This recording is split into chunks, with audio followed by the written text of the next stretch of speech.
Hello नमस्कार दोस्तों, स्वागत है आपका अपने यूट्यूब चैनल सर्जिकल कैरियर में। दोस्तों, आज का जो टॉपिक होने वाला है बहुत ही इंटरेस्टिंग होने वाला है परीक्षा की दृष्टि से। जो टॉपिक का नाम एक्सक्रीटरी सिस्टम यानी उत्सर्जन तंत्र है। इससे कॉम्पिटिटिव एग्जाम में और यूपी बोर्ड एग्जाम में बहुत ही क्वेश्चन बनते हैं। एक्सक्रीटरी सिस्टम है, इसे हिंदी में उत्सर्जन तंत्र कहते हैं। इसका मतलब क्या होता है? शरीर में बनने वाले जो अपशिष्ट पदार्थ होते हैं उन्हें शरीर से बाहर निकालना उत्सर्जन कहलाता है। शरीर में बनने वाले जो अपशिष्ट पदार्थ हैं उनको शरीर से बाहर निकालना उत्सर्जन कहलाता है। उत्सर्जी अंग होते हैं वो 5 प्रकार के होते हैं। एक हो गया त्वचा, जो हमारी स्किन होती है उससे उत्सर्जन होता है। और दूसरा हो गया फेफड़ा। और तीसरा बड़ी आंत, यकृत और वृक्क। त्वचा होती है यानी जो हमारी स्किन होती है वो सीबम और नमक का उत्सर्जन करती है। सीबम वो होता है जैसे आप सुबह सुबह जब उठते हैं सो के, जो नाक पे चिपचिपा पदार्थ होता है उसे सीबम कहते हैं। जब मॉर्निंग में आप उठिए सुबह सुबह तब चिपचिपा पदार्थ लगा होता है नाक पे, इसे सीबम कहते हैं। और नमक जैसे कहीं आप धूप में निकलते हैं तो जैसे आप कोई ब्लैक कपड़ा पहने हैं या फिर कोई रंगीन कपड़ा है तो उस पर पसीना जब निकलता है तो उसके बाद में देखिए तो वाइट कलर का कुछ दिखने लगता है, मतलब वाइट कलर की लाइनिंग या कुछ धब्बा दिखने लगता है, जिसे अगर हम चख के देखें तो नमकीन लगेगा, यानी वही पसीना होता है। इसे नमक कहते हैं। पसीना का उत्सर्जन होता है यानी नमक का उत्सर्जन होता है। दूसरा फेफड़ा यानी लंग्स से बलगम का उत्सर्जन और वाष्प का उत्सर्जन और CO2 का उत्सर्जन होता है। बलगम जैसे हम कोई खांसते हैं तो मतलब तो वो ताकत तो फेफड़े से लगती है, यानी फेफड़ा जो होता है मुख्य उत्सर्जन होता है। फेफड़े से बलगम निकलता है। और वाष्प जाड़े के दिन देखते हैं मुंह से हमारे भाप निकलती है जिसे वाष्प कहते हैं। जो जाड़े के दिन वाष्प का उत्सर्जन होता है और CO2 गैस निकलती है हमारे फेफड़ों से। ठीक है, तो फेफड़ा हमारा जो होता है वो बलगम का उत्सर्जन करता है, वाष्प का उत्सर्जन करता है और CO2 गैस का उत्सर्जन करता है। और बड़ी आंत यानी लार्ज इंटेस्टाइन हम पढ़ा चुके हैं। अगर आपने वो वीडियो नहीं देखा है तो जरूर देख लें उसको। तो लार्ज इंटेस्टाइन में हम देखते हैं अनपचा भोजन, जिसे हम काइल कहते हैं। अनपचा भोजन यानी काइल का उत्सर्जन होता है। बड़ी आंत से अनपचा भोजन यानी काइल का उत्सर्जन होता है बड़ी आंत के द्वारा। ठीक।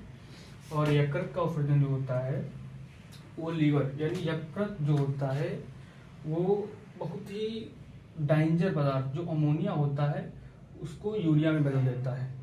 जो अमोनिया होता है उसको यूरिया में कन्वर्ट कर देता है। जो लीवर होता है इसकी बहुत बड़ी भूमिका होती है अमोनिया को यूरिया में बदलने की, क्योंकि ये बहुत ही खतरनाक पदार्थ होता है। अमोनिया जो होता है वो अमोनिया को यूरिया में बदल देता है लीवर, और यह 3 घंटे बाद फिर से यूरिया जो होता है वो अमोनिया में कन्वर्ट हो जाता है। समझ गए? जैसे जो लीवर होता है वो अमोनिया को यूरिया में बदल देता है, उसके तुरंत 3 घंटे बाद जो यूरिया होती है वो ऑटोमेटिक फिर से अमोनिया में बदल जाती है, जिससे वो तुरंत जो होता है जो लीवर होता है तुरंत जो होता है यूरिया को पेशाब के थ्रू बाहर निकाल देता है। फिर किडनी जो होती है यानी वृक्क, जिसे हम हिंदी में गुर्दा भी कहते हैं। किडनी से यूरिया का उत्सर्जन होता है, यानी यूरिया यानी पेशाब का उत्सर्जन होता है। किडनी के द्वारा पेशाब का उत्सर्जन होता है। और यह जो होता है मुख्य उत्सर्जी अंग होता है। जो वृक्क होता है ये मुख्य उत्सर्जी अंग होता है। इसके बारे में हम आगे डिटेल में पढ़ने वाले हैं। ठीक है, तो हमने पढ़ा जो उत्सर्जन होता है अपशिष्ट भोज्य पदार्थ अपशिष्ट पदार्थ को शरीर से बाहर निकालना उत्सर्जन कहलाता है। क्या कहलाता है? उत्सर्जन कहलाता है, यानी अपशिष्ट पदार्थ को शरीर से बाहर निकालना जो होता है उत्सर्जन कहलाता है। ठीक है, उत्सर्जी अंग हमने बताया। उत्सर्जी अंग कितने होते हैं? 5 होते हैं। नंबर 1 हो गया त्वचा, नंबर 2 फेफड़ा, नंबर 3 बड़ी आंत, नंबर 4 यकृत और वृक्क जो होता है वो मुख्य उत्सर्जी अंग होता है। ठीक है, तो जब तक आप स्क्रीनशॉट ले लीजिए इसका। जो हमने बताया था 5 उत्सर्जी अंग होते हैं, उसमें जो वृक्क होता है वो मुख्य उत्सर्जी अंग होता है। जो वृक्क होता है यानी जो किडनी होती है वो मुख्य उत्सर्जी अंग होती है। उसके बारे में डिटेल से पढ़ने वाले हैं। तो जो वृक्क की जो बाहरी संरचना होती है पहले उसके बारे में डिटेल से पढ़ेंगे हम। जो उसकी बाहरी संरचना होती है, जो किडनी होती है वो सेम के बीज के आकार की होती है। किसके आकार की होती है? इसका एक पॉइंट होता है कि ये किडनी जो होती है वो सेम के बीज के आकार की होती है। जो किडनी होती है वो सेम के बीज के आकार की होती है। और इसके जो ऊपरी भाग में ये जो ग्रंथि होती है इसका नाम होता है एड्रिनल ग्रंथि यानी अधिवृक्क ग्रंथि, जिसे हम हिंदी में अधिवृक्क ग्रंथि कहते हैं। और जो वेन निकलती है यहाँ से, इसे हम कहते हैं यूरेटर, यानी यूरेटर के द्वारा ही जो यूरिन हमारा होता है वो आके ब्लैडर में एकत्रित होता है। ये जो होता है इसे हम ब्लैडर कहते हैं। ये जो ब्लैडर होता है यहाँ पे जो यूरिन होता है वो एकत्रित होता है यहाँ पे। इसकी मात्रा लगभग 500 ml होती है, ठीक है। इसकी जो मात्रा होती है वो लगभग 500 ml होती है। उर्वरक को होता है वो सेम के बीच के आकार का होता है।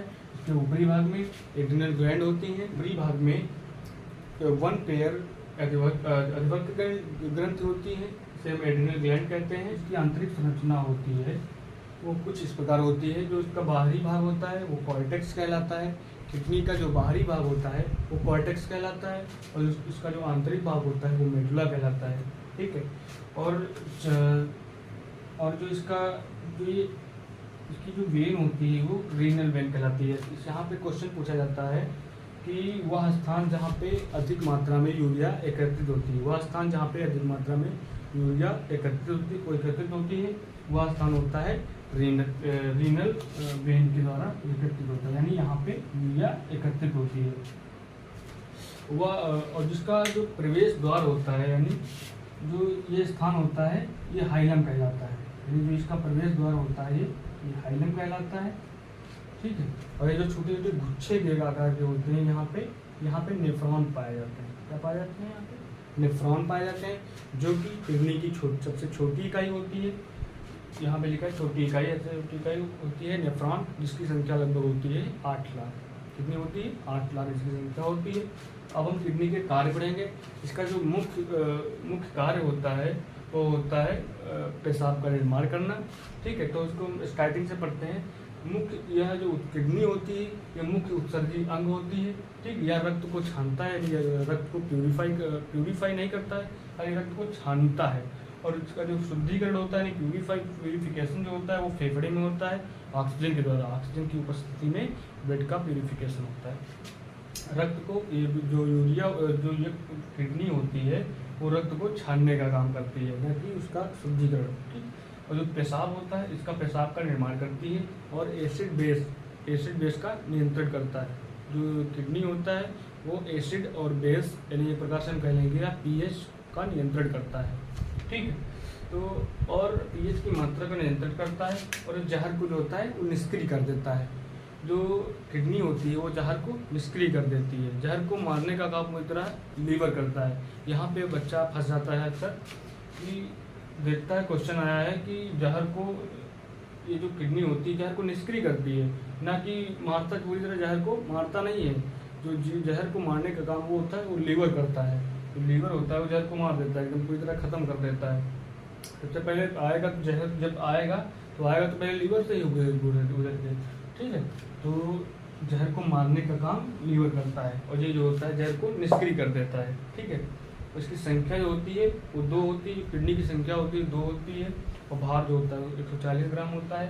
और इसकी जो बाहरी झिल्ली होती है, क्या कहलाती है? पेरिटोनियम झिल्ली कहलाती है, ठीक है। मोस्ट इंपॉर्टेंट क्वेश्चन है ये। जो इसकी झिल्ली होती है, बाहरी झिल्ली क्या कहलाती है? पेरिटोनियम कहलाती है। और उसका जो बाहरी भाग होता है कॉर्टेक्स कहलाता है, उसका जो आंतरिक भाग होता है वो मेडुला कहलाता है। तो प्रवेश द्वार बता ही चुके हैं, इसका हाइलम कहलाता है। जो प्रवेश द्वार होता है हाइलम कहलाता है। इसकी छोटी इकाई जो होती है वो होती है नेफ्रॉन। नेफ्रॉन की संख्या कितनी होती है? मैंने बताया 8 लाख होती है, और ये जो होती है सबसे छोटी इकाई होती है।